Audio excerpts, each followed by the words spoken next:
La RDC à l'heure du boom de l'or nouveau. Il faut avouer que la richesse du sol qui finance de longues guerres civiles est le gros problème de la RDC. Parmi les minerais qui ont transformé la République démocratique du Congo en véritable bijouterie à ciel ouvert trône le coltan. Et oui, c'est lui qui fait le malheur et le bonheur de ce pays voisin. Grand producteur mondial de ce précieux sésame ouvre-toi, la RDC voit une partie de sa jeunesse se pervertir dans les minerais de toute nature et de tout calibre. Moi, je n'étudie pas. Mon travail, c'est creuser les minerais. Les enfants ne doivent pas travailler dans les mines. Leur place, c'est plutôt à l'école. Malheureusement, il n'y a pas d'école dans cette zone-là.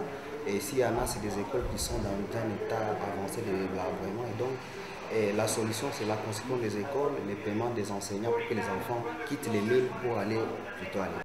Pourtant, il faut bien que ces jeunes travaillent.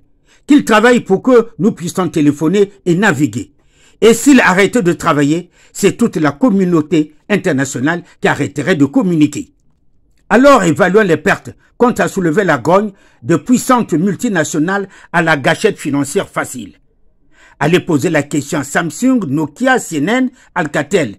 C'est qu'ils pensent sur le travail illégal des enfants de la RDC dans ces tombeaux à ciel ouvert. Sans compter des tonnes de minerais illégalement exploités et vendus par des voies détournées pour le bonheur de certains pays voisins, il est bien possible que l'État contrôle l'extraction et prélève les impôts. Mais cela suffit-il pour faire le bonheur de ce pays? La RDC, principal producteur mondial de cobalt et de lithium, dont les réserves s'élèvent à respectivement 25 millions de tonnes et 400 millions de tonnes, se positionne.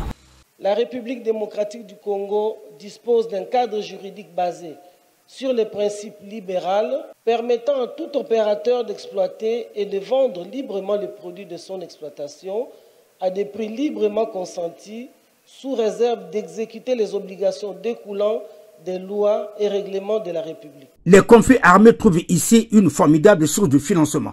Et on peut parler de la circulation du minerai de la guerre, minerai du sang. La communauté internationale peine à trouver une solution de paix en RDC.